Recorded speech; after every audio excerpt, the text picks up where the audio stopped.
Bonsoir, le flash des informations pour ce jeudi 23 octobre. Le président de la République, Wivell Kalawan, accompagné du chargé d'affaires des Émirats arabes unis pour les Seychelles, Ahmed Saïd Al-Neyadi, et du ministre des Transports, Anthony Derchak, ont inauguré le projet d'extension de la route côtière ouest de Maï. Les Émirats arabes unis ont financé ce projet qui a coûté environ 26 millions de dollars. La majeure partie du projet est achevée, mais des retards persistent, notamment dans l'obtention des autorisations de passage auprès des propriétaires.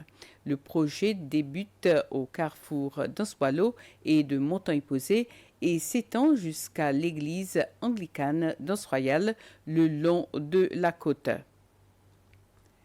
Le président Kalawan prononcera son dernier discours présidentiel demain, 24 octobre, à partir de 20 heures.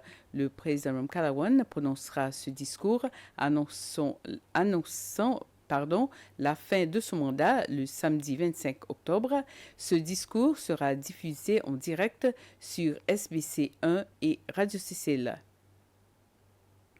Un groupe d'élèves de l'école Independent School quittera le pays la semaine prochaine pour Dubaï afin de participer au concours international de mathématiques appelé World Mental Math. Le groupe d'élèves a rencontré le président Ram Kalawan à State House ce matin. Les lauréats du concours d'orthographe baptisé Spelling Bee ont également rencontré le président.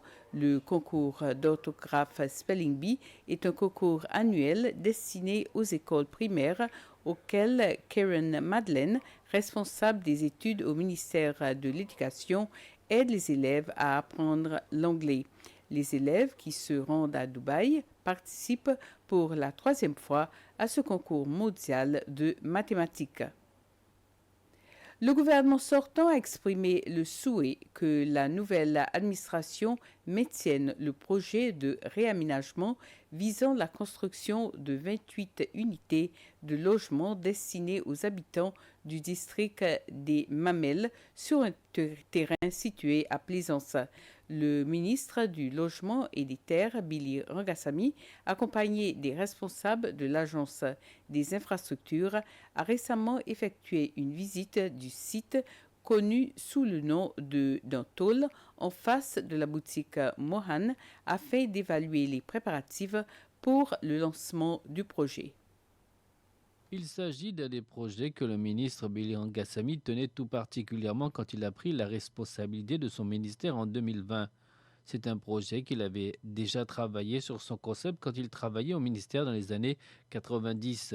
Estimé à 24 millions de roupies, ce développement prévoit la construction de 2 blocs de 8 unités à 3 chambres et un bloc à 12 unités de 2 chambres.